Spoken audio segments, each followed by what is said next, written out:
Paulo, muito obrigada, boa noite ao senhor, obrigada por o senhor ter aceitado o meu convite, me sinto honrada, muito lisonjeada por o senhor estar dispensando sua atenção, seu tempo, né, ter mobilizado a sua equipe para que estivéssemos aqui hoje, nesta noite, falando de um tema tão relevante, sobre câncer, a dor, né, oncológica, proveniente dos tratamentos, né, quimioterápicos, radioterápicos, e o próprio câncer em si, né, que tanto aflige e faz sofrer, né, quem está sendo tratado, quem está com essa patologia. E vamos trazer hoje aqui também, né, os dados recentes do INCA, porque do dia 4 de fevereiro foi comemorado o Dia, né, de Combate Mundial, né, do Câncer. Em novembro, eles comemoram o Dia Nacional, né, de Combate ao Câncer.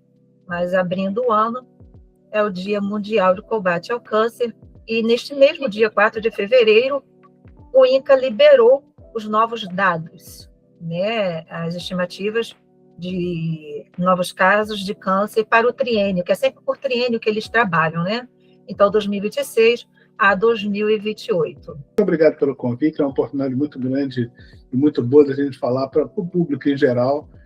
Sabe que eu sou professor de medicina há muitos anos, estou completando esse ano 40 anos de formado, e sou professor de medicina, o meu concurso foi em 1989, então faz muitos anos que eu sou professor.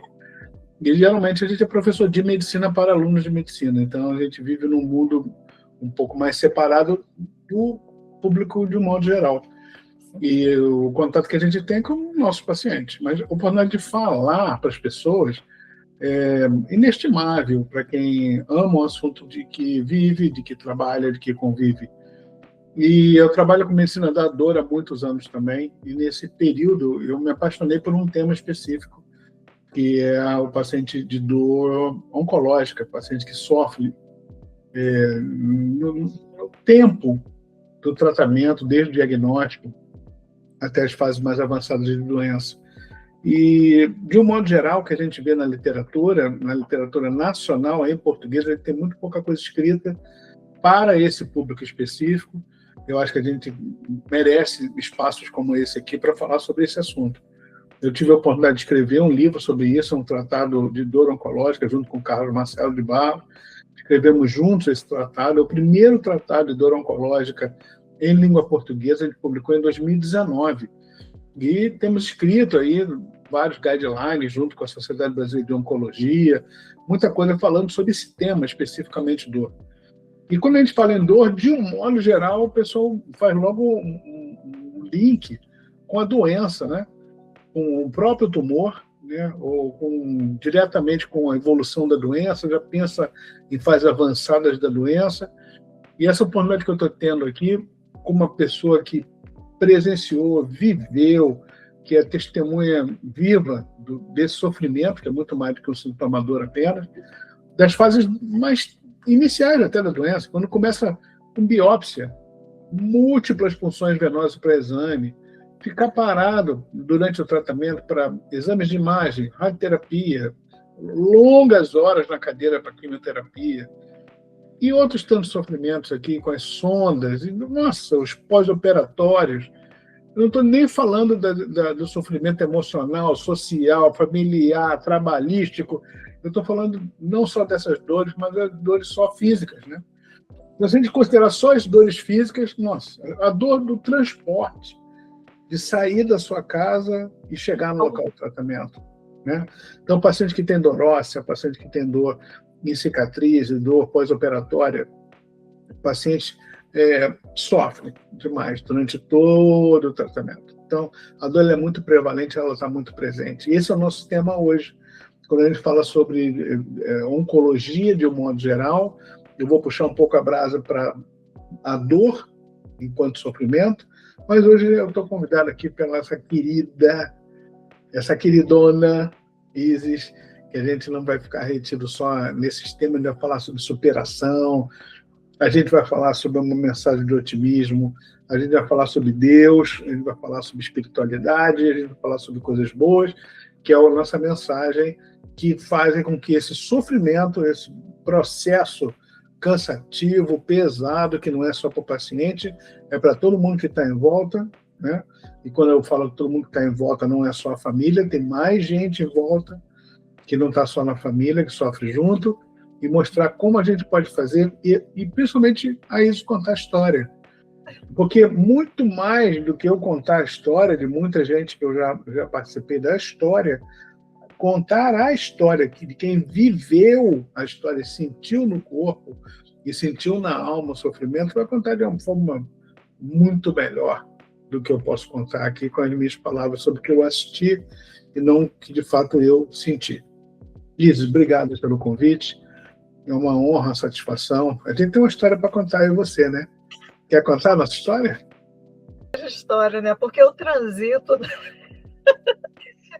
É tanto desafio na minha vida, né, que eu vou de uma área para outra. Né? Então, E as pessoas gostam de história de vida real, né? Quando a gente conta história de vida real, sai da teoria, sai do livro, sai do professor, sabe? Sai da coisa teórica e vai para a vida prática. Conta um pouquinho como é que a gente se conheceu. É verdade, né? Porque eu costumo falar que títulos, minhas formações, elas não me representam tão quanto as minhas vivências e experiências na prática, né? E realmente elas são maiores de tudo que eu já estudei. Eu acho que tudo que eu estudei veio só consolidar tudo que eu já havia vivenciado. Então, quando eu ouço a teoria, quando eu estudo, aquilo tudo já foi aplicado na minha vivência e só ganhou nome, né? Nome acadêmico, né? Vamos falar de forma acadêmica, qual é o nome técnico disso, das coisas, e aí eu vou encaixando, né? Mas então, paciente ecológico e paciente de neuroreabilitação e de dor neuropática, né? Então, duas vivências extremamente profundas que mexeram muito com a minha vida, né? Uma, no sentido de deixar muitas vezes a sua vida por um fio com câncer, né, com metástases já, e a outra, o risco de não andar mais, de estar numa cadeira de rodas e numa muleta.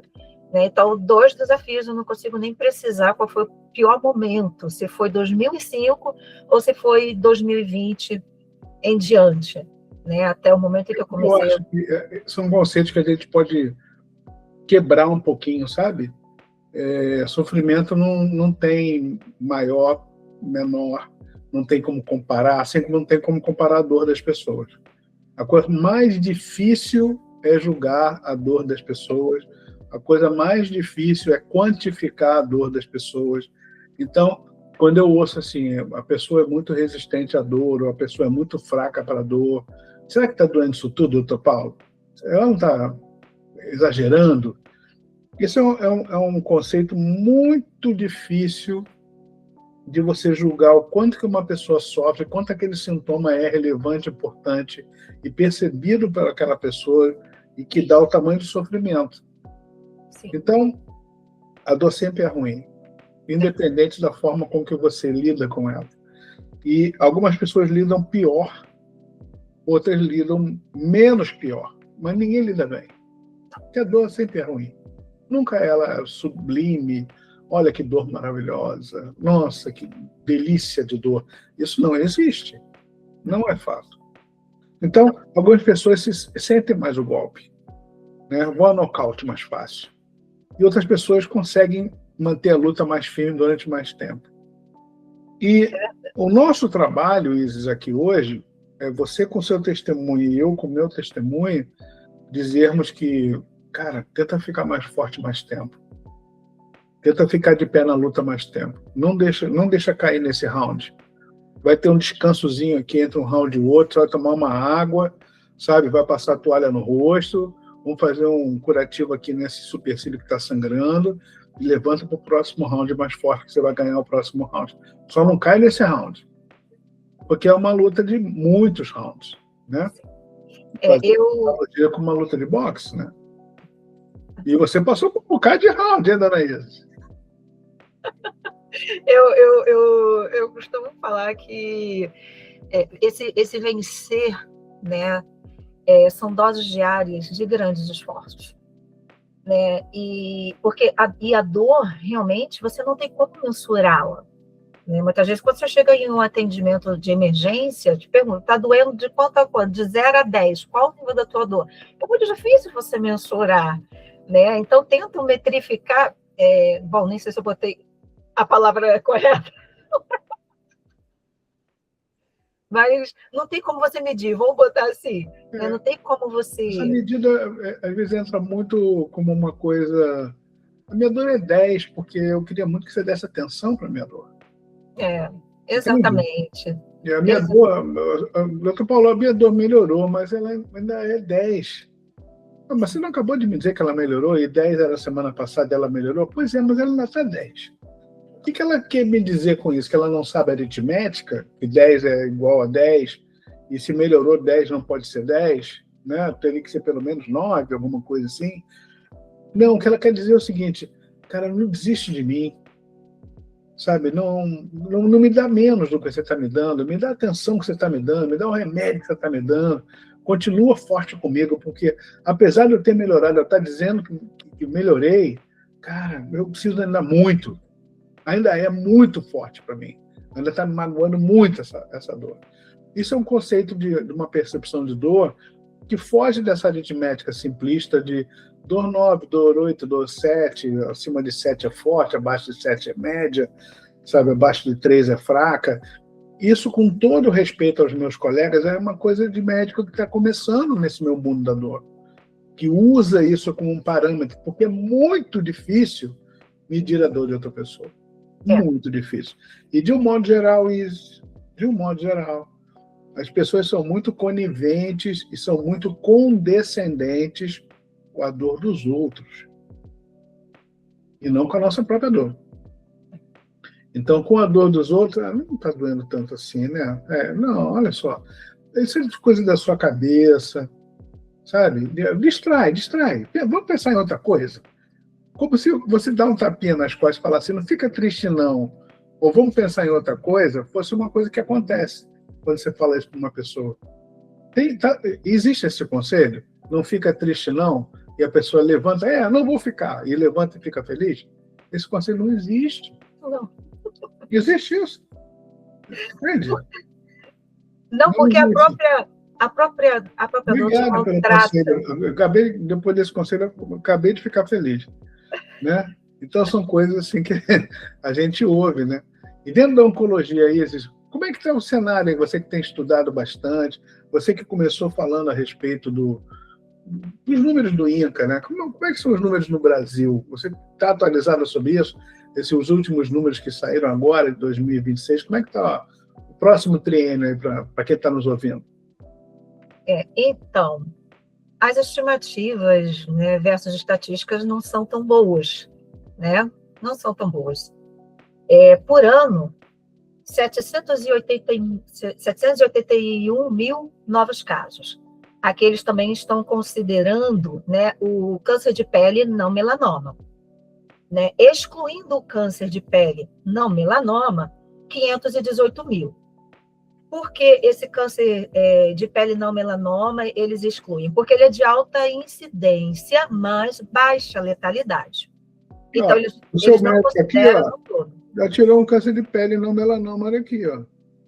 Isso. Então, o câncer mais comum nos homens é o câncer da próstata, nas mulheres é o mais comum o câncer da mama, fora o câncer de pele. Isso mesmo. Então, de um modo geral, essa notícia é uma notícia ruim? É uma notícia ruim. Mas existem outros motivos para a gente interpretar essa notícia como uma notícia não tão ruim. Veja bem, esse número crescente de tumores no mundo também advém de mais diagnósticos. Muitas pessoas morriam de outras doenças, como acidentes, antes do diagnóstico de câncer. Hoje, pessoas que têm diagnóstico de câncer, fazem diagnóstico de câncer, mas morrem de infarto, morrem de fratura de fêmur, morrem de atropelamento, morrem de outras coisas que não é o câncer, e tiveram diagnóstico de câncer. Então, veja, em medicina, os números não são absolutos. Nem todas as pessoas que têm diagnóstico de câncer morrerão dos seus tumores. É verdade. Morrerão também de outras causas, até porque quem tem câncer continua tendo todas as outras doenças. Tem diabetes, tem meningite, tem acidente de câncer, de carro, atropelamento, tudo acontece, entende? Então, essa notícia não é 100% ruim. Existe mais diagnóstico, consequentemente, os números crescem. Sim, com certeza. E aí, assim, considerado no todo, né, 781 mil novos casos ano que eles estão considerando, né? E as previsões confirmam que o câncer vem se consolidando como uma das principais causas de adoecimento e morte no Brasil, né? Comparado aí ao, deixa eu ver aqui, a cardiovascular. Né? A cardíaca sempre foi a principal causa de morte no mundo. Exatamente. Né? E aí o que acontece? Atrás... Olha como as notícias ruins são boas, as notícias boas são ruins. Né? Depende do aspecto que você olha. As pessoas estão morrendo menos de doença cardiovascular e estão morrendo mais de câncer. Isso é ruim ou é bom? Depende.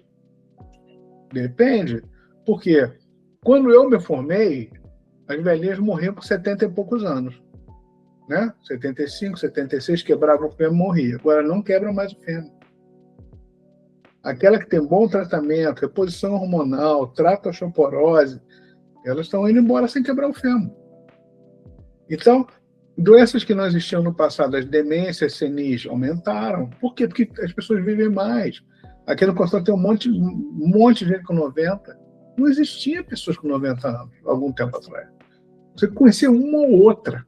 Hoje está assim, ó, 80, 90, pelo menos assim no meu segmento, na Barra da Tijuca, no Rio de Janeiro, está assim de gente que é 90, 80 e tanto trabalhando, sabe? Ou não, talvez um trabalho laborativo de renda, mas trabalhando, cuidando da sua esposa, do seu marido, da sua vida, pagando condomínio, indo ao cinema, sabe? Fazendo atividade física, curtindo a vida, curtindo o neto, bisneto.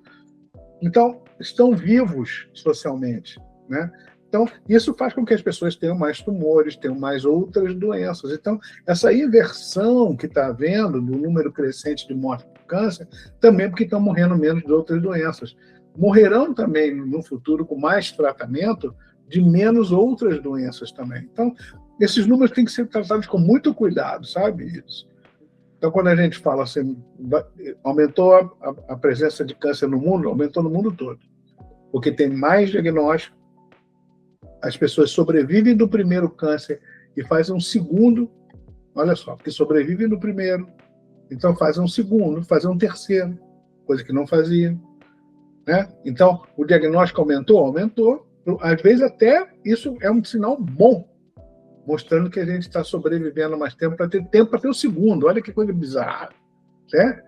Porque não acontecia no passado. Então, são números muito delicados, que tem que ser tratado, subtratado, dividido, para olhar com muito carinho. E uma coisa é certa, os tratamentos melhoraram demais. Somente os imunobiológicos vieram para mudar o curso da doença, a radioterapia melhorou demais, e outras tantas coisas. Traz mais dados para a gente, fala mais para a gente isso. E a publicação, né, ela destaca, ainda que os cânceres com grande potencial de prevenção e detecção precoce, como o colo do útero e o colo retal, né, que seguem entre os mais incidentes no país, destacou também as desigualdades regionais, né, a estimativa destaca as diferenças regionais relacionadas a fatores socioeconômicos, ambientais, comportamentais e ao acesso desigual aos serviços de saúde, e incidência de câncer nos homens, né? Os 5 tipos de câncer mais incidentes, como o senhor já bem citou: próstata, colo e reto, pulmão, estômago e cavidade oral, respectivamente, né? No próximo slide eu vou trazer esses percentuais.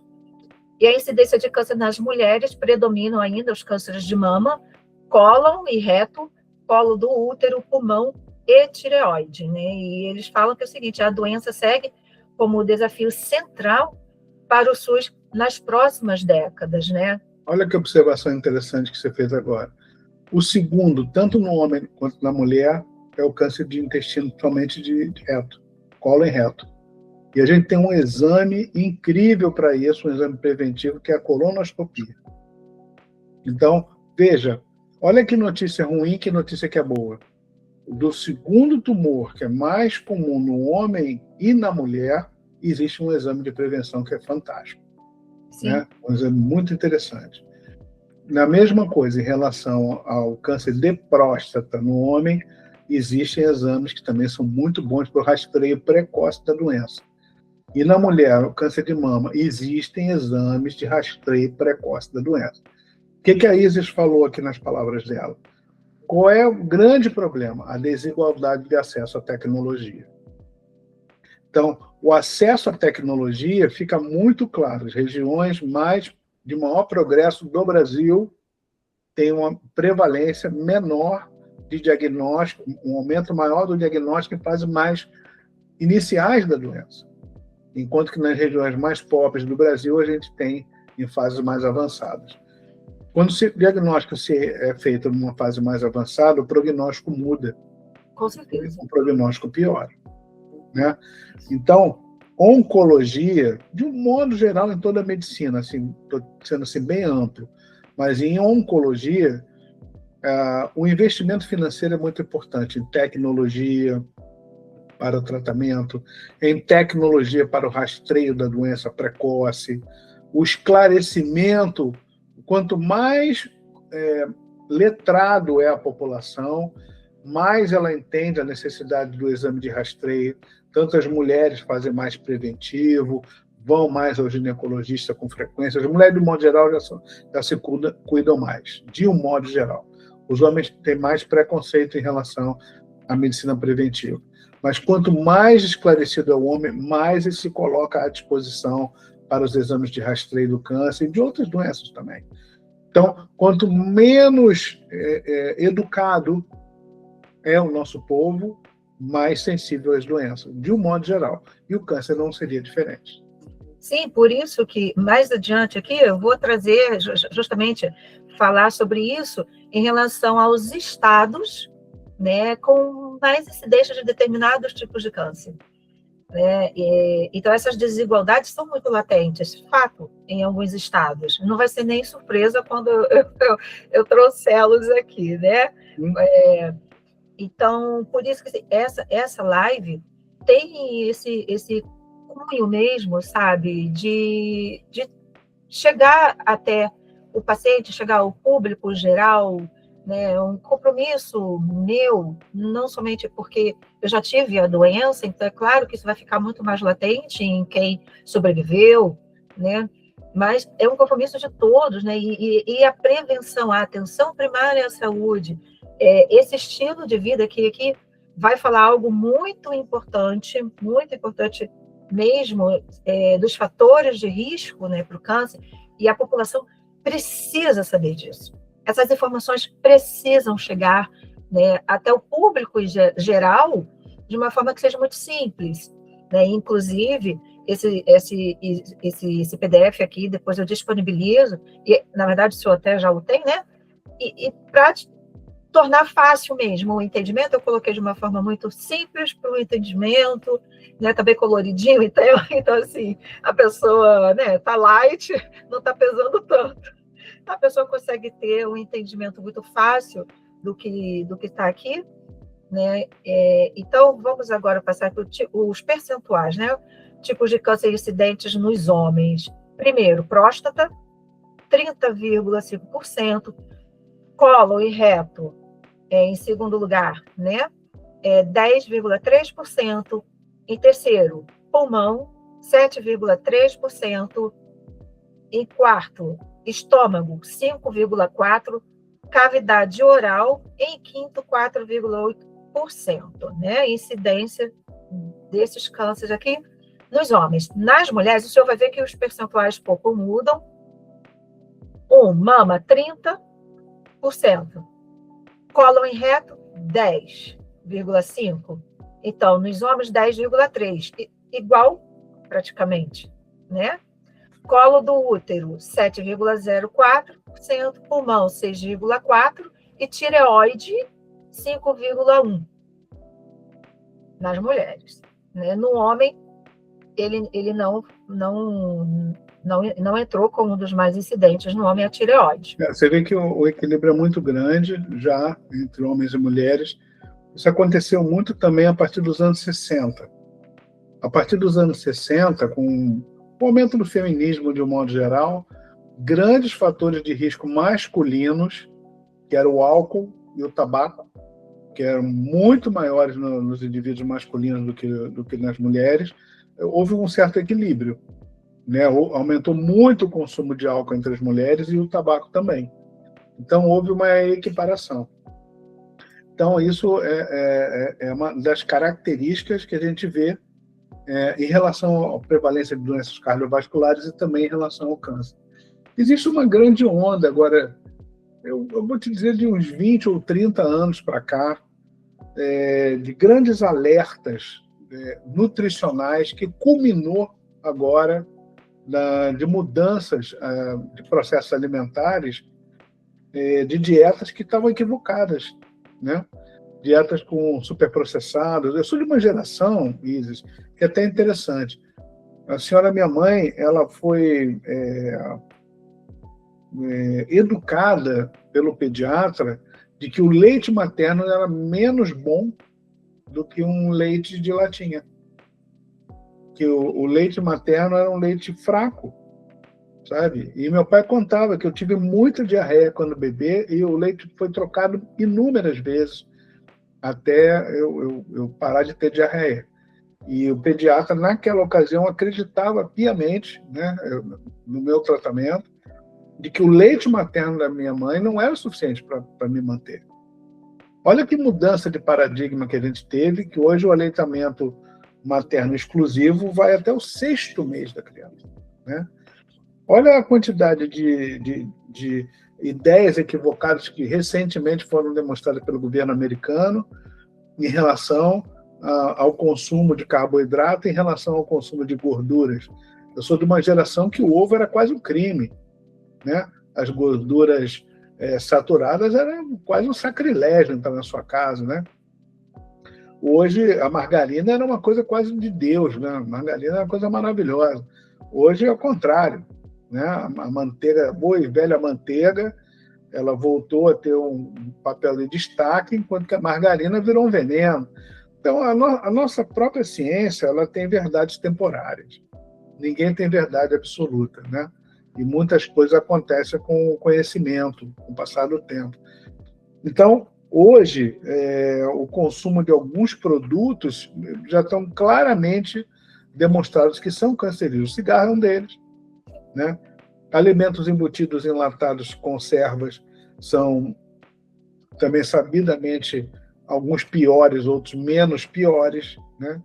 Então, quando você compara, por exemplo, um presunto, olha só, aquele presunto rosa, aquele presunto super, ultra, mega processado, aquele homogêneo, sabe? Todo igualzinho, né? Ele não pode ser comparado, por exemplo, com um presunto de Parma italiano, que é um presunto que não é processado, ele é conservado. Aquele presunto de Parma ele é muito menos problemático do que um presunto processado industrialmente, sabe? E ambos são presunto. Então, isso há de ser separado o joio do trigo para entender exatamente que uma peça que é gordurosa, que vem do porco, etc., não é a mesma coisa que um presunto cozido processado, né? Mas a gente sabe que esses embutidos hoje são classificados como tão cancerígenos ou tão perigosos quanto o próprio cigarro. Sim. Para tumor de colo retal, né? Específico, não é para todo tumor, né? Cada tumor é uma doença diferente, bem diferente uma da outra. Sim. O senhor falou algo bem relevante aí, em relação a fatores de risco, que mais eles vêm chamando a atenção, exatamente o álcool. O álcool e a alimentação, né, para a doença do câncer, né? O quanto que a alimentação está vinculada com o câncer de colo. E você sabe que não existe dose de álcool segura, né, Isis? Não. Não existe. Ou seja, ninguém conseguiu dizer assim, sabe aquela... uma cervejinha no domingo, ou um chopinho no sábado à noite. A percepção que nós temos é que existe uma dose de álcool que efetivamente não nos faz mal, sabe? Por exemplo, eu gosto de cerveja, pouca. Eu gosto de um chopp, eu gosto de uma long neck. Aquilo não me faz mal. A mim, não me parece que faça mal. Eu acho gostoso, sabe? O sabor eu acho gostoso. Mas depois de uma certa quantidade, certamente me faz mal, porque eu tenho dor de cabeça, eu tenho até arritmia cardíaca com álcool.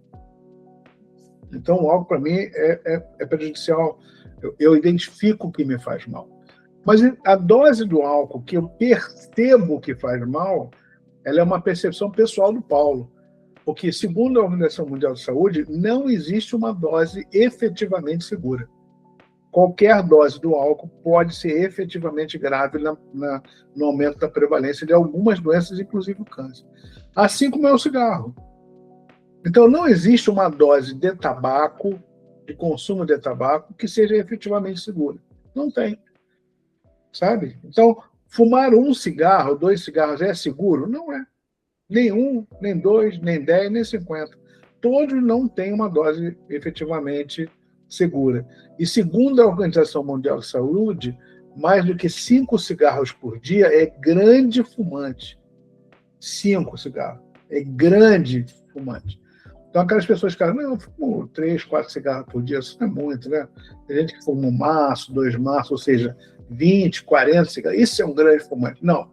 Segundo a OMS, 5 cigarros por dia é grande fumante. Grande fumante. Então, são conceitos que são importantes serem passados aqui, que não existem doses seguras, nem para álcool, nem para tabaco. É isso. Concordo com o senhor. E mais adiante eu vou trazer os dados da IARC, que ela é da Organização Mundial de Saúde, né, e que falou algo impressionante. Né, que em 2020, eu vou até antecipar aqui, já que o senhor está tocando, né, o senhor falou desse fator de risco, e a diretora da IARC chamou a atenção para isso, né, falando que em 2020 foram 740 mil novos casos de câncer diretamente ligados ao consumo de álcool, por mais que seja em uso moderado, né? E está em consonância com o que o INCA trouxe recentemente, falando, né, ratificando o consumo do álcool, mesmo em doses leves. Né? Um leve consumo, foi o que o senhor falou. Isso que o pessoal também separa, fala assim, não, doutor Paulo, eu tomo cerveja, bastante, eu tomo uma caixa, mas eu não bebo destilado, sabe? Entende? Mas eu não bebo destilado, eu não bebo bebida quente, sabe? Então, veja bem, não existe muita diferença entre beber essa ou aquela bebida. O álcool é o mesmo, sabe? E o álcool tem dose exatamente por quilo de peso, exatamente como um produto tóxico, um remédio, né? Então, X miligramas por quilo de peso, você vai ter este distúrbio do sistema nervoso, até o que você já viu, que é o coma. Então, quando você vê uma pessoa embriagada ao ponto de perder os reflexos, ela não consegue ficar de pé, ela se urina, ela perde a consciência, aquilo é uma reação tóxica. Ela está em coma alcoólico. É uma doença neurológica de toxicidade pelo álcool. É só uma interpretação social, está de pileque, e tomou um fogo, amarrou todas. Isso são interpretações sociais de uma toxicidade de um produto tóxico. É um tóxico que foi ingerido, né?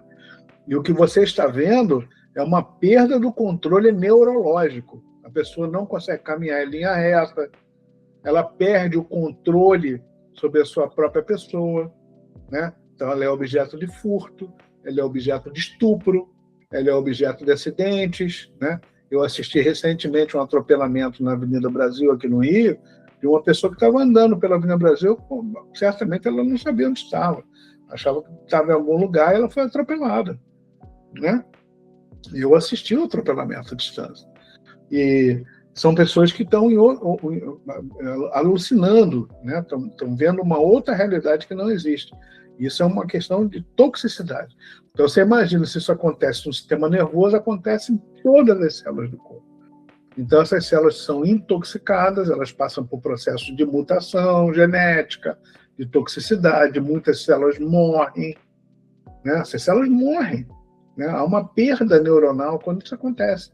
Você perde parte dos neurônios, há um processo de demência, né? Então, são coisas muito graves. Mas a gente tem esperança aí, né? Ou seja, não só de coisa ruim a gente vai falar hoje, vamos falar de coisas boas, vamos falar de superação. Como é que a gente supera tanta adversidade, tanto sofrimento no quadro oncológico? Onde a gente se agarra, Isa? Onde você se agarrou? Na mão de quem você pegou? No corrimão, aonde foi? Qual foi a cordinha que você segurou? Onde você viu a luz e que luz que você perseguiu para você ter tanta energia e estar com esse sorrisão? Porque eu sempre falo do teu sorriso, né? Eu sempre falo do teu sorriso, você sabe disso. Onde você manteve esse sorrisão aberto, assim, que te guiou, te trouxe energia, e quem você contaminou, onde você se inspirou, que outras pessoas você viu, onde você se amparou, o que você pode transmitir para quem está nos ouvindo, e você ser o exemplo vivo, como eu te chamo, de uma pessoa que superou tanta adversidade. Então, eu era muito jovem, então eu não havia tido uma experiência ainda tão forte, né? Então eu não tinha repertório algum naquela época. Né? Eu já começo por aí. Porém, tudo o que eu tinha e que fez toda a diferença da minha vida e até hoje faz diferença é justamente essa espiritualidade e essa fé.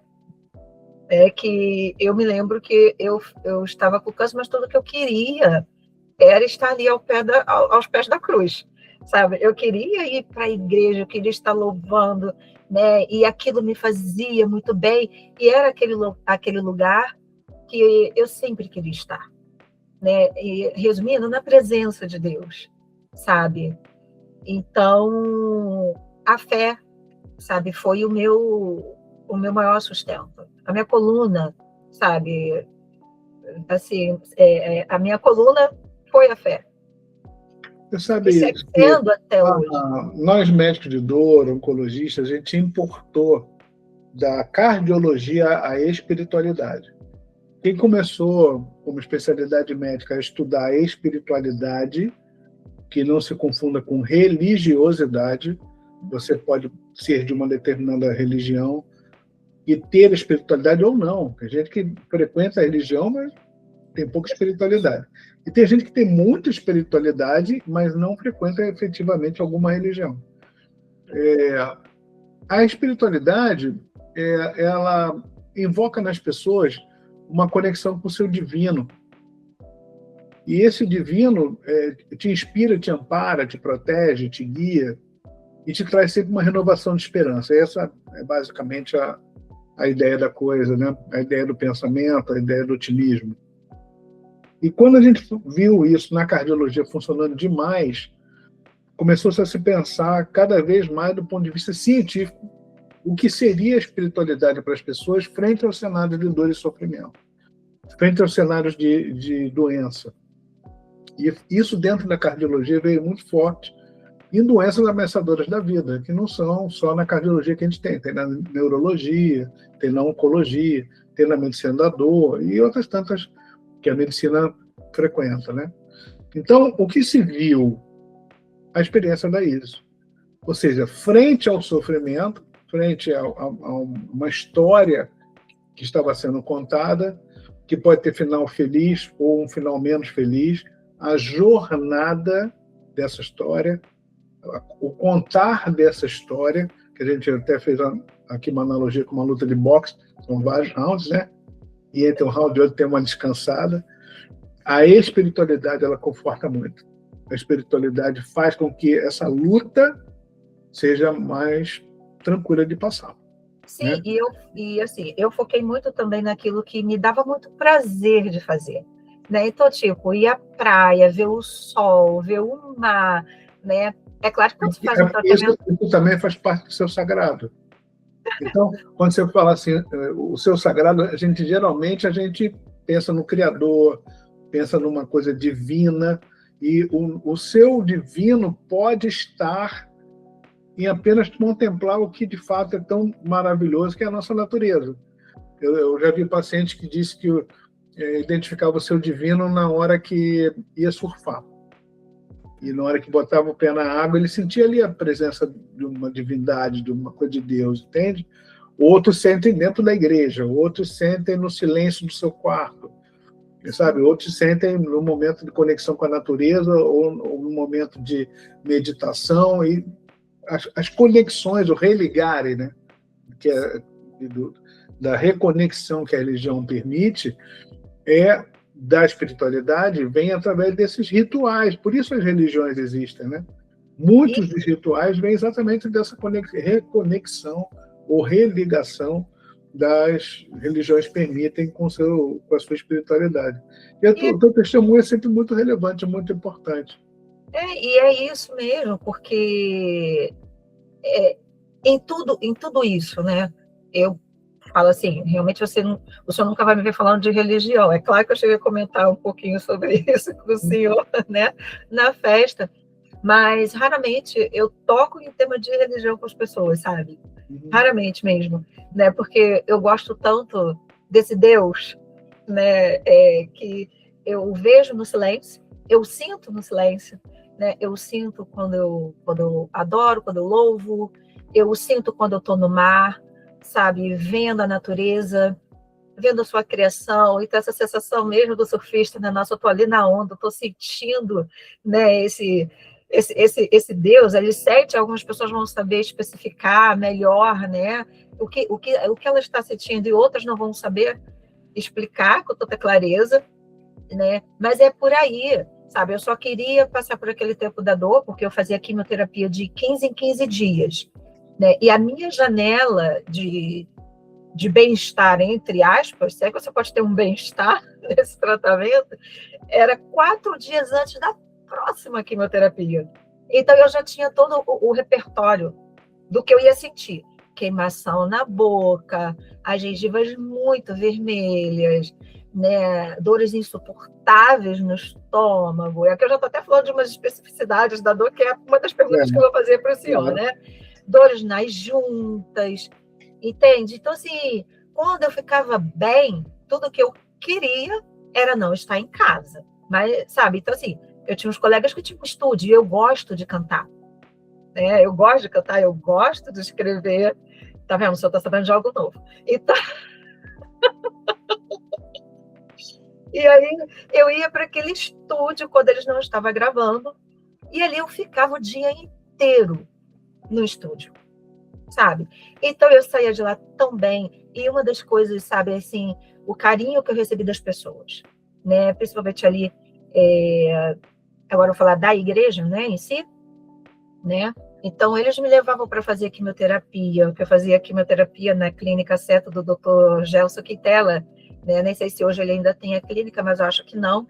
Então era no Largo do Machado que eu fazia, eu saía de Nilópolis, pensa nisso, para o Largo do Machado. O senhor até tocou, né, nessa questão do transporte, quão difícil é, porque eu ia muito bem e eu voltava muito zero. Eu chegava cheio de energia, mas quando eu recebia quimioterapia, eu voltava tão arrasada que tudo que eu queria era, tipo assim, era a minha cama, sabe? Eu voltava enjoada, eu queria deitar, você volta prostrado, você volta cansado, sabe? Então, era muito ruim, né? E graças a Deus eu tinha ali pessoas, por incrível que pareça, que pediam meu telefone, que queriam ir comigo, e eu não chegava sozinha para fazer as quimioterapias. Eu nunca estava só. Nunca. De tanto que meu pai pouco ia comigo, minha mãe pouco ia também, e eu ia com outras pessoas porque elas queriam estar perto de mim, e por incrível que pareça, nós íamos conversando, nós íamos rindo, aquilo tudo, era muito agradável. Mas quando eu voltava realmente, né, não era muito legal. Então, os 4 dias que eu tinha de janela de oportunidade ali para ficar legal e fazer as coisas.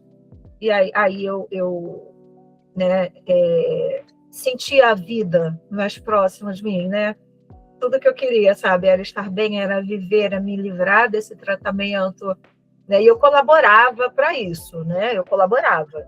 Com toda certeza, é claro que 20 anos se passaram, tratamento é diferente, a atenção, equipe multidisciplinar, né? Ou equipe multiprofissional, não sei qual o termo mais adequado, né, na área médica que vocês utilizam mais, tudo mudou.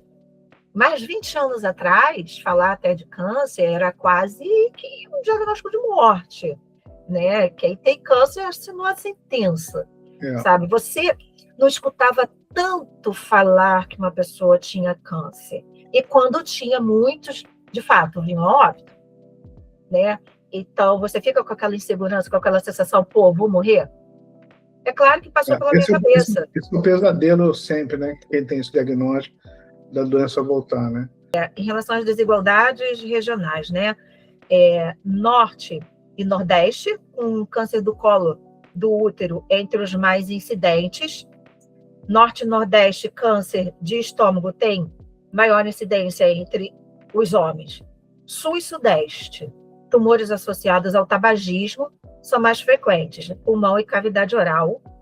E diferenças refletem acesso, né, desigual à prevenção, rastreamento e o tratamento, refletem desigualdades, como já havíamos falado, nos padrões de comportamento dos indivíduos no acesso ao diagnóstico e ao tratamento. Falando de prevenção e diagnóstico do precoce, né, vacinação contra HPV previne o câncer do colo, do útero, controle do tabagismo, segue como uma das medidas mais eficazes de prevenção de diferentes tipos de câncer. Evitar consumo de álcool está associado a diversos tipos de câncer, até mesmo em baixas doses, tendo seu risco ampliado quando combinado ao tabagismo. Alimentação saudável e atividade física reduzem risco de diversos tipos de câncer. E aqui entra muito também o estilo de vida, né?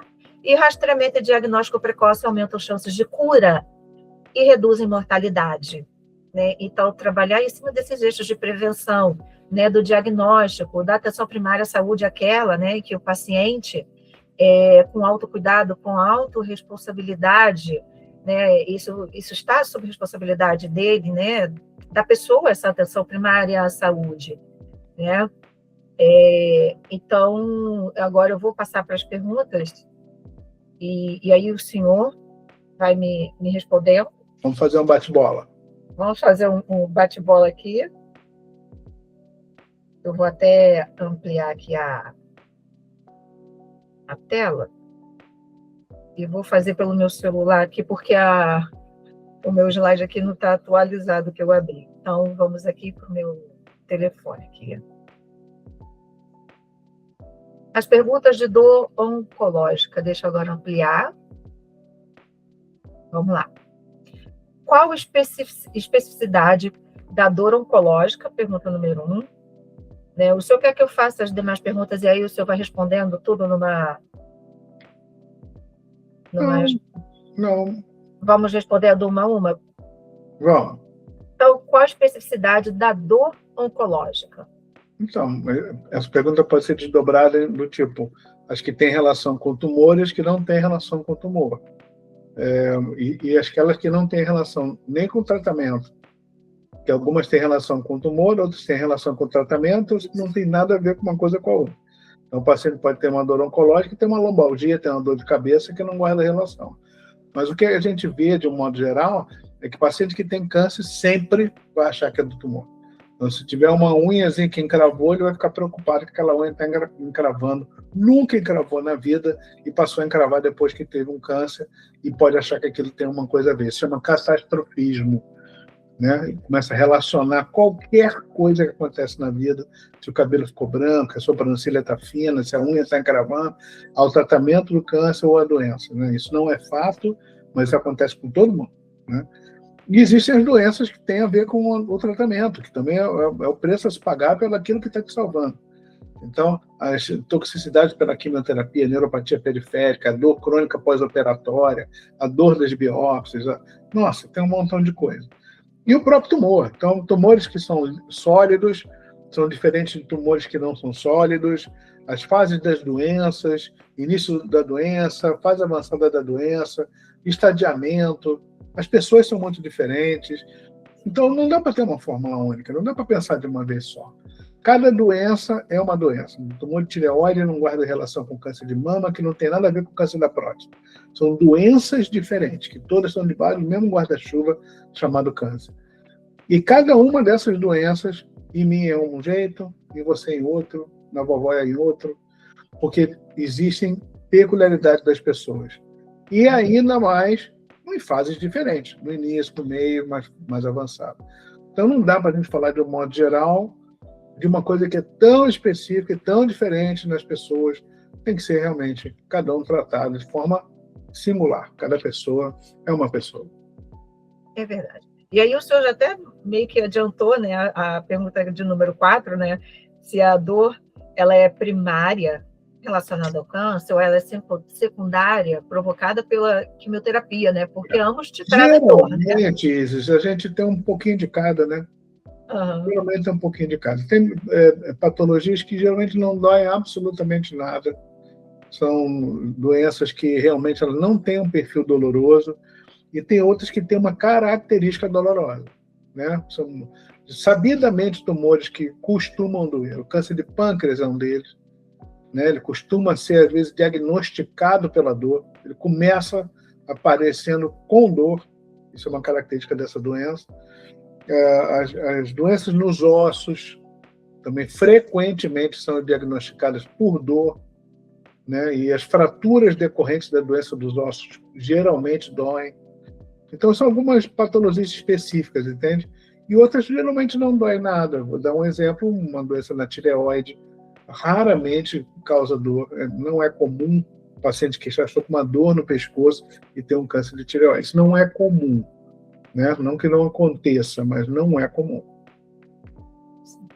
A pergunta, vamos lá, para a próxima. Qual é o maior desafio no tratamento da dor oncológica? Comorbidade? Operação do paciente? O maior desafio, eu acho que o maior desafio no tratamento da dor no câncer são dois. Um, a gente poder contribuir como médico especialista, ou seja, isso não ficar apenas com o médico assistente ou oncologista, que a gente já tivesse a oportunidade de tratar precocemente. Nós, médicos especialistas em dor, e também a turma do cuidado paliativo.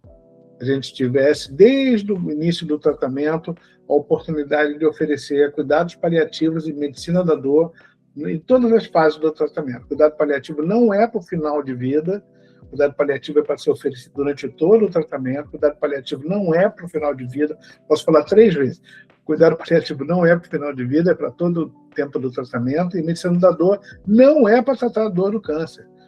Medicina da dor é para tratar de todas as dores decorrentes da dor do tumor, decorrentes do tratamento, decorrentes das dores que não são oncológicas, que continuam acontecendo no paciente de câncer. Esse é o primeiro e maior desafio. O segundo é desconstruir o medo que as pessoas têm do próprio tratamento. Medo dos remédios, medo dos efeitos colaterais, medo do remédio influenciar no tratamento do câncer, medo de controlar a dor e o médico oncologista não saber que a doença progrediu, sabe? Medo de controlar a dor e não ficar sabendo se a doença está indo bem ou está indo mal porque tomando remédio para dor. Um monte de crença limitante que acontece com o nosso paciente. Então, são esses duas maiores dificuldades que a gente tem.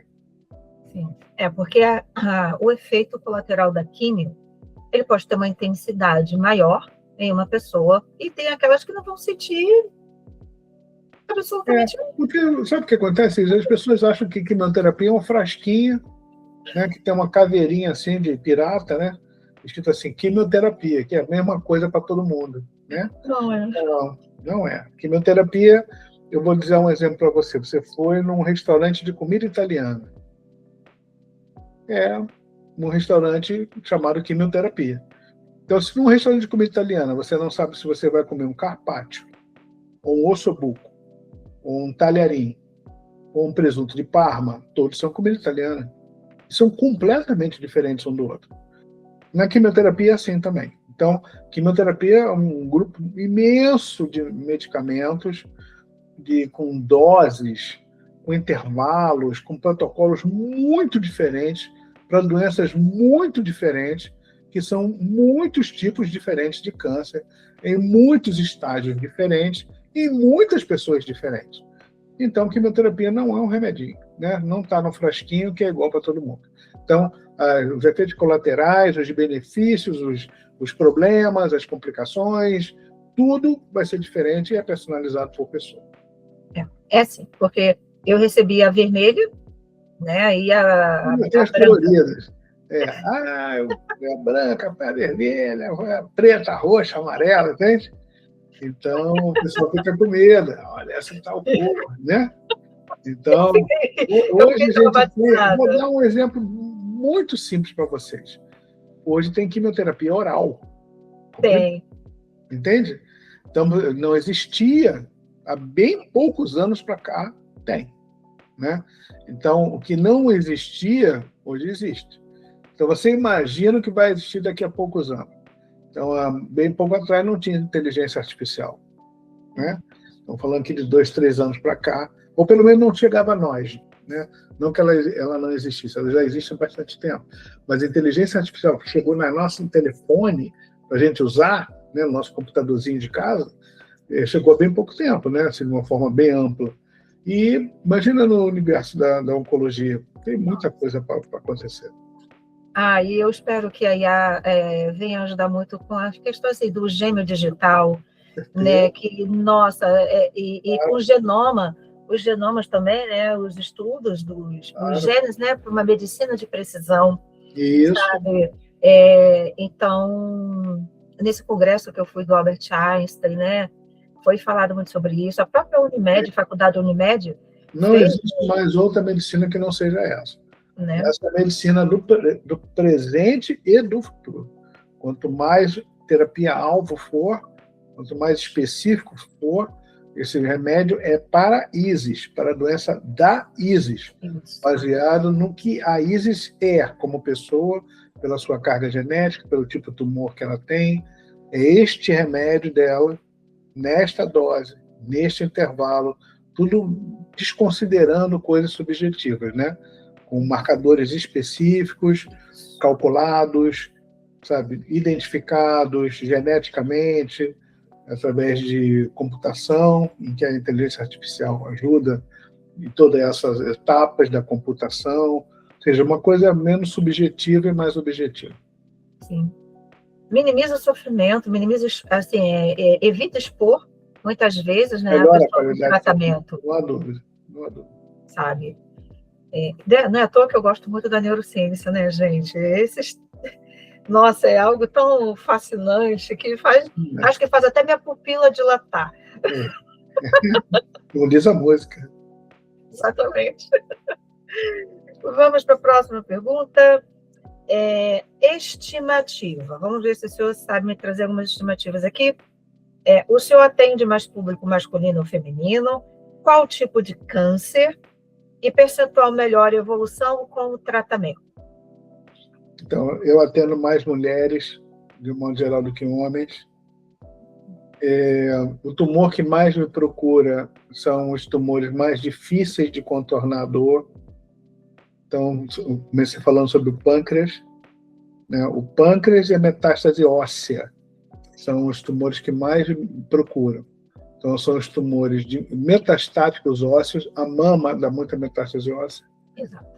A próstata dá muita metástase óssea, são os 2 tumores mais prevalentes, homens e mulheres.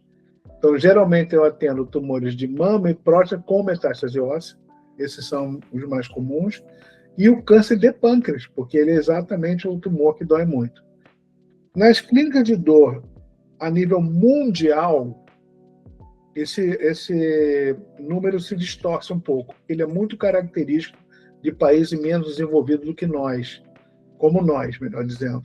Por quê? Porque, aí já explicou, quanto menos cultura, menos educação o povo tem, menos acesso à rede pública e privada de saúde, o diagnóstico demora mais a fase avançada de doença, mais metástase. Então, se mama e próstata são os tumores mais prevalentes, ambos dão metástase óssea, dor óssea. E nos países mais desenvolvidos, que têm uma prevalência menor desses tumores, outros tumores têm uma prevalência também maior, dentre eles os tumores da cabeça e do pescoço. Então, é muito comum em países mais desenvolvidos, que ainda fumam muito, diga Europa Oriental, Japão, China, fuma-se muito ainda, e bebe-se muito às vezes até mais do que a nossa população. Eles têm muito tumor de cabeça e pescoço, eles têm uma prevalência muito alta de busca por ajuda na clínica de dor de tumores da cabeça e do pescoço. Uma pergunta, o senhor está falando do câncer de mama, né? É bem característico dele, realmente, uma metástase óssea. Agora, essas pessoas, quando se apresentam com essa dor, né? Ela é reincidível? A pessoa está reincidível da doença? Ou ela está com a doença e com a metástase junto, assim? Com mama e a metástase? Ou é reincidível? Porque eu já... Não, a metástase óssea, nesse caso, não faz diferença em que momento ela começou. Se foi no início, num tumor muito agressivo, ou se foi uma metástase tardia. Sabe? Não faz muita diferença, porque o cenário de dor vai ser semelhante. Entendi. Perfeito. Quais são as queixas mais comuns dos pacientes? Quais, né, são os órgãos mais afetados? A queixa mais comum, geralmente, é efeito colateral dos analgésicos. Talvez a queixa mais comum. Falta de apetite, enjoo, tonteira. E muitos se confundem com os efeitos colaterais ou mal-estar da própria doença oncológica. Por exemplo, fadiga. Fadiga não é cansaço. Cansaço, você descansa, passou. Fadiga, você descansa, não passou. Essa é a diferença entre cansaço e fadiga. Fadiga, quanto mais você descansa, mais fadiga você tem. Cansaço, quanto mais você descansa, menos cansaço você tem. Então, a fadiga é uma falta de energia, sabe? É uma coisa que você só entende quando sente mesmo. É uma falta de energia vital mesmo, sabe? Uma falta de ânimo, uma falta de vontade, uma coisa interna, sabe? E você vê muito isso em oncologia. E, geralmente, o paciente não atribui essa doença, atribui o remédio. A segunda coisa, falta de apetite, que nem sempre é do remédio também, é mais comum com quimioterapia. O próprio tumor tira o apetite, as próprias doenças oncológicas, de modo geral. Constipação intestinal, especialmente pelos opioides. Todos os opioides dão constipação intestinal. Tem uns que mais, outros menos. A codeína, que é um dos opioides que mais se prescreve no Brasil, geralmente é associada ao paracetamol, dá uma constipação terrível, o cocô fica duro igual pedra, né? Então é uma queixa muito, muito, muito comum. E dos remédios para dores neuropáticas. Dores neuropáticas são aquelas decorrentes de doença dos nervinhos. Muito comum também quando tem paciente com acometimento nervoso, muito frequentemente nas quimioterapias, com remédios que dão tonteira. Tonteira, boca seca, sonolência, cabeça mal disposta, cabeça vazia, dificuldade de raciocínio, dependendo da dose, dependendo da idade. Aí está com anemia, também da quimioterapia, está com leucopenia, da quimioterapia. Então já está fraquinho, com fadiga, anêmico, branquelo, toma um remédio que dá tonteira, dá sono, pronto. É um combo, né? É a culpa do remédio, entende? É sempre culpa do remédio, né? E nem sempre é culpa do remédio, né? E às vezes é difícil desconstruir essa ideia, porque quem gosta de tomar remédio? Ninguém gosta. Então está sentindo aquilo tudo, qual é a coisa que eu posso tirar da minha vida para me sentir melhor? O remédio, né? O resto eu não consigo tirar, né? Não consigo tirar a doença, não consigo tirar a química, não consigo tirar a rádio, mas o remédio eu consigo tirar. Então, é a culpa do remédio. Mais ou menos assim, né?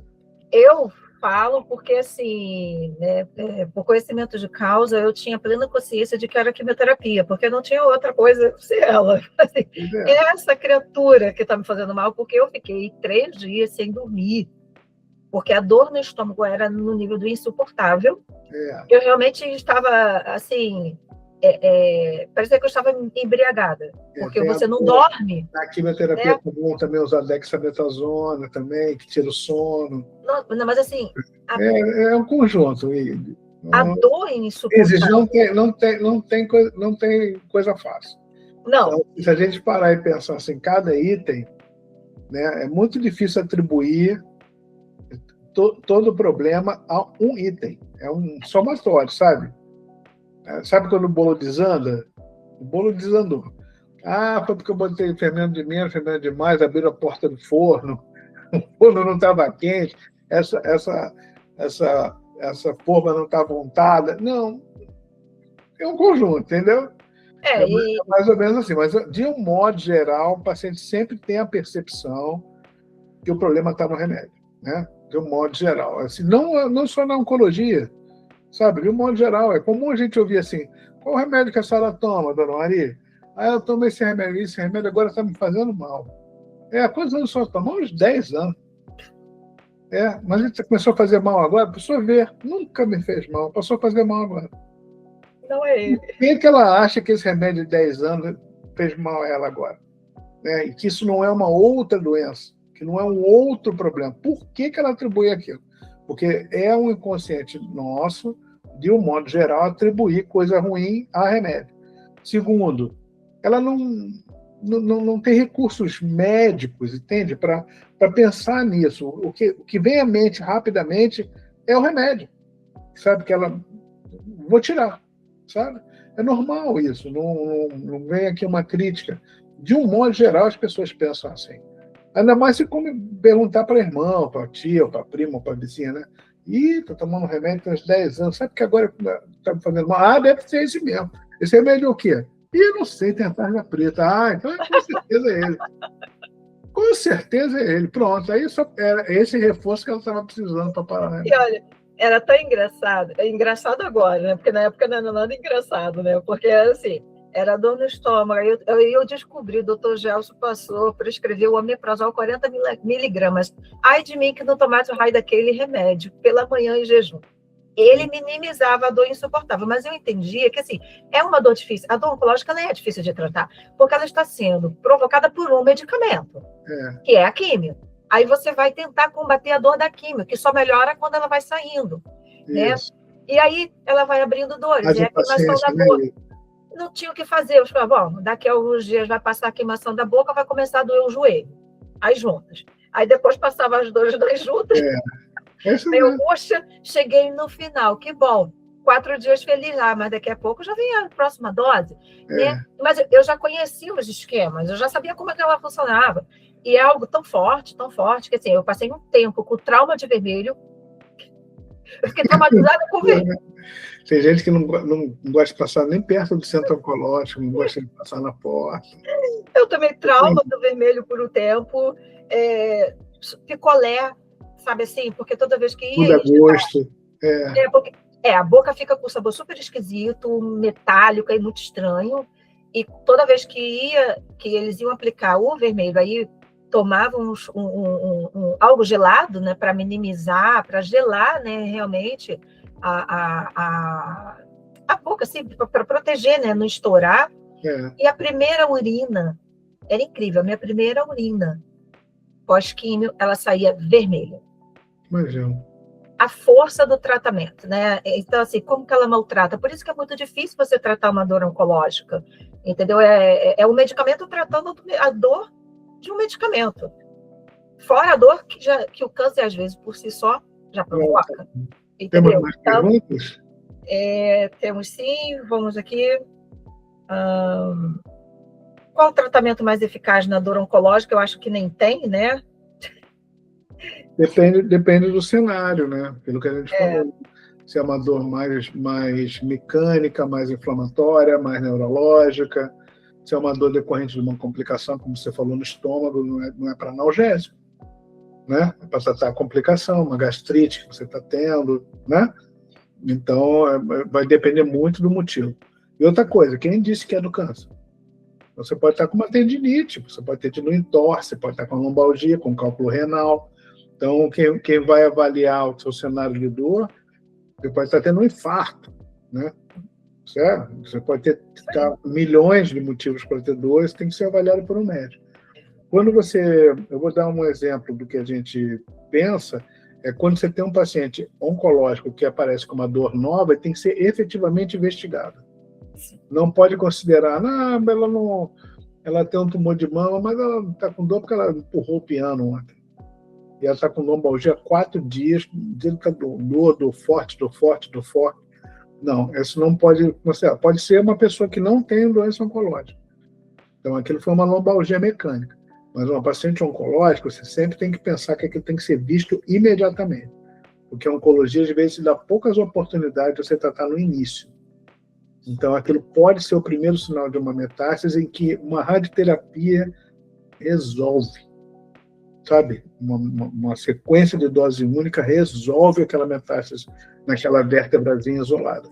E se você não o fizer, vai ter uma chance de fratura, de continuar metastasizando. Estou dando um exemplo só isolado, tá? Sim, claro. Só para entender, não é para bobear. Está doendo? Está doendo. É nova? Tá.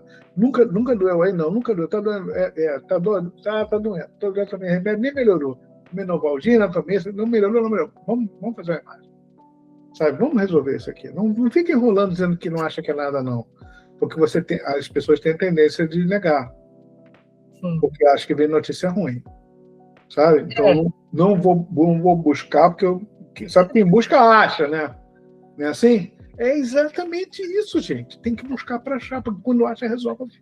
Para eliminar logo. Elimina logo, vem logo a luz.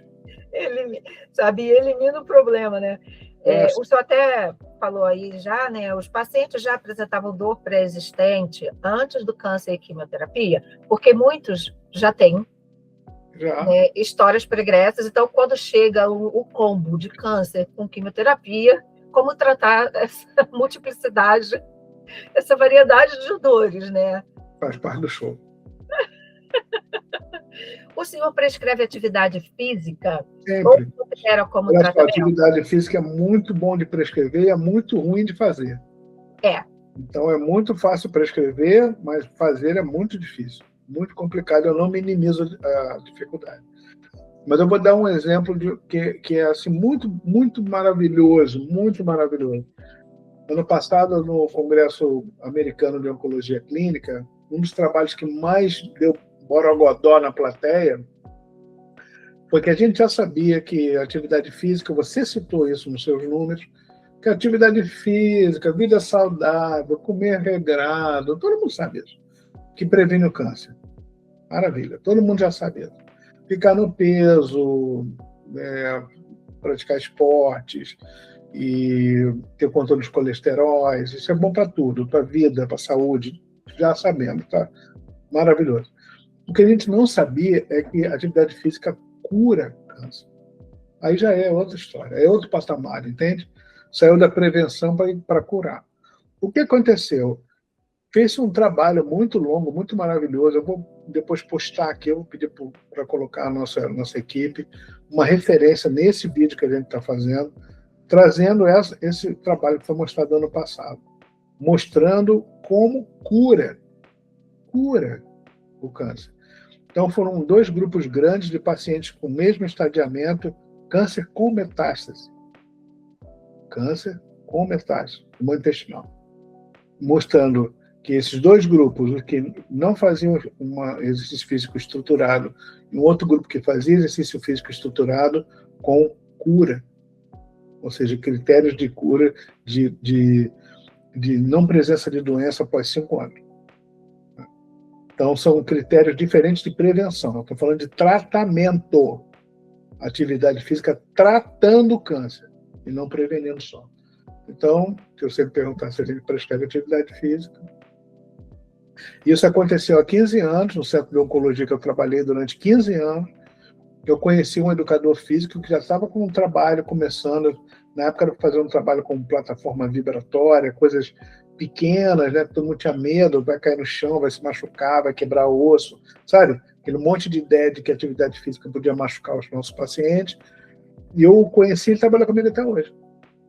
Então, eu tenho na minha equipe um educador físico, que ele inclusive fez pós-graduação no Einstein também, eu fui professor do Einstein há 6 anos, estou voltando esse ano a dar aula no Einstein também, depois de um período dando aula em outra instituição.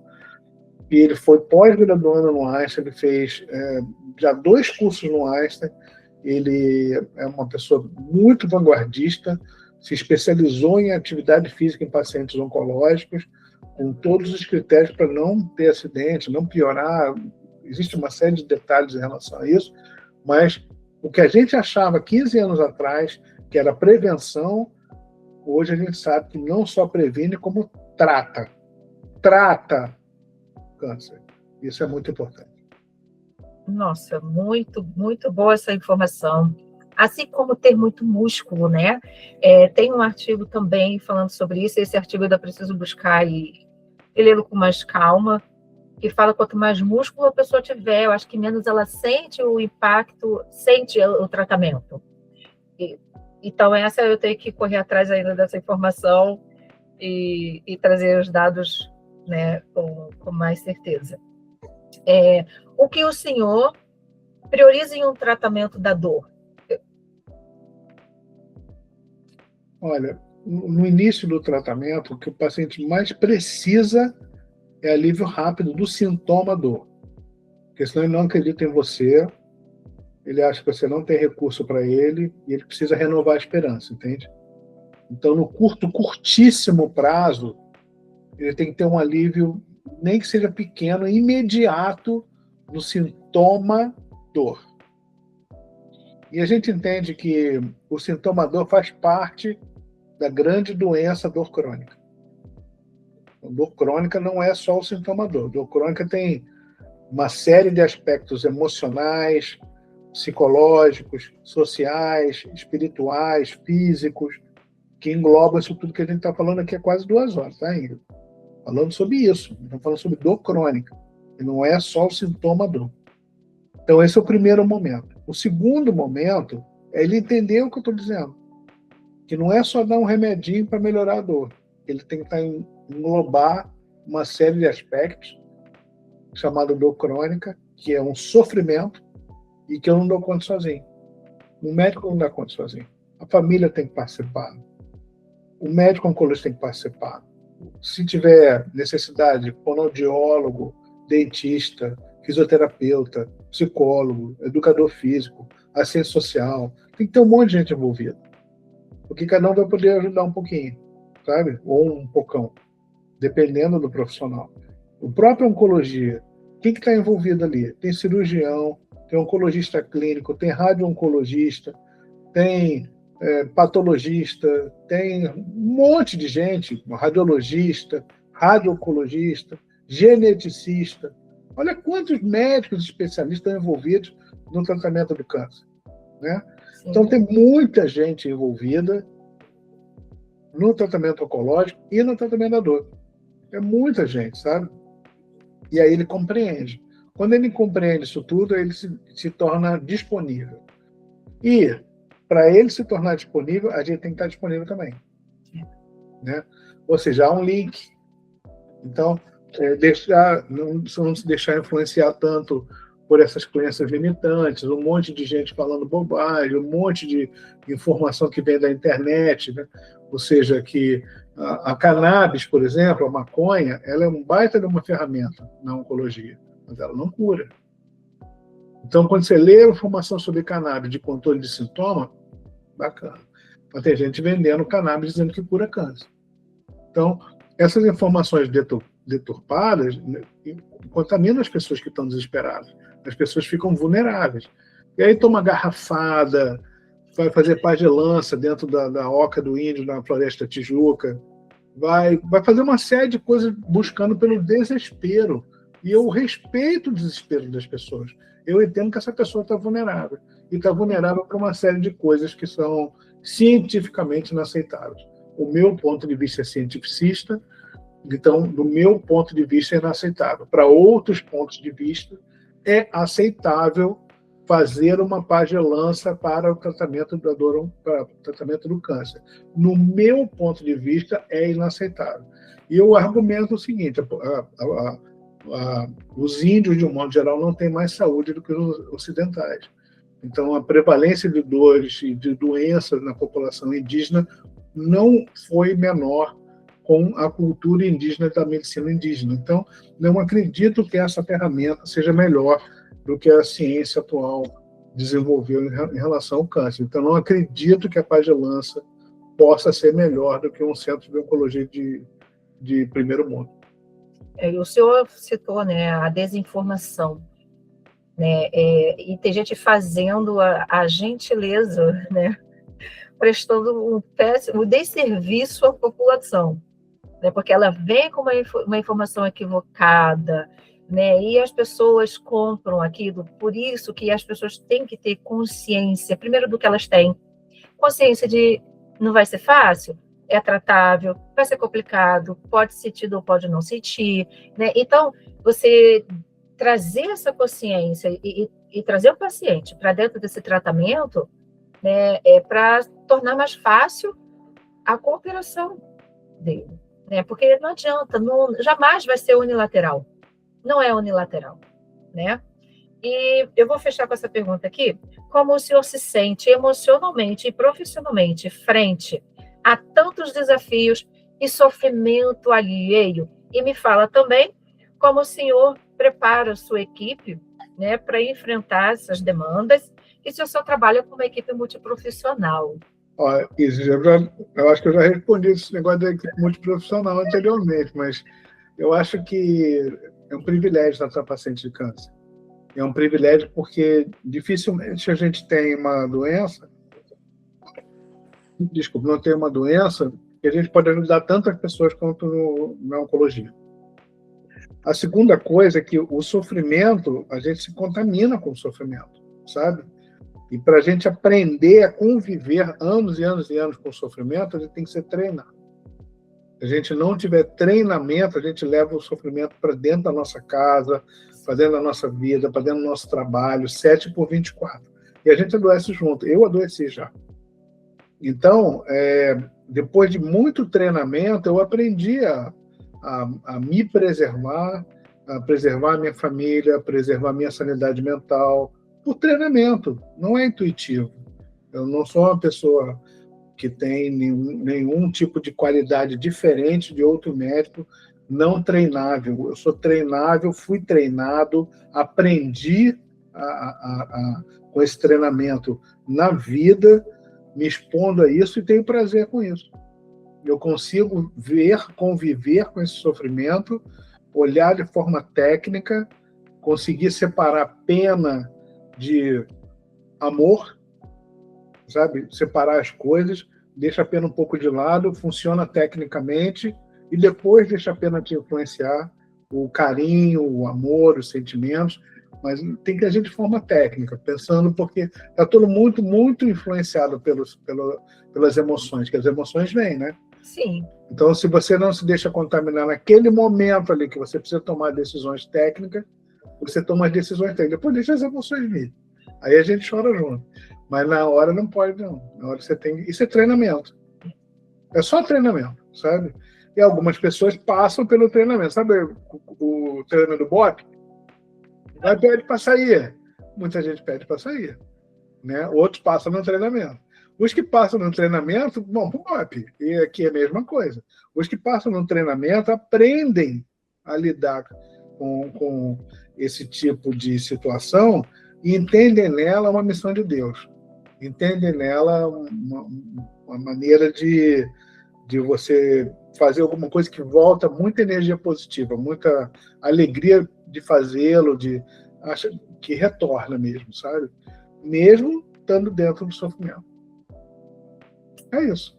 É isso. Muito obrigada, doutor, por sua colaboração. Estamos aqui, né, 1h46 já falando, né? Caramba, hein? Você fala pra caramba, eu também. Já viu, né? Obrigado pelo convite, tá bom? Eu que agradeço, né?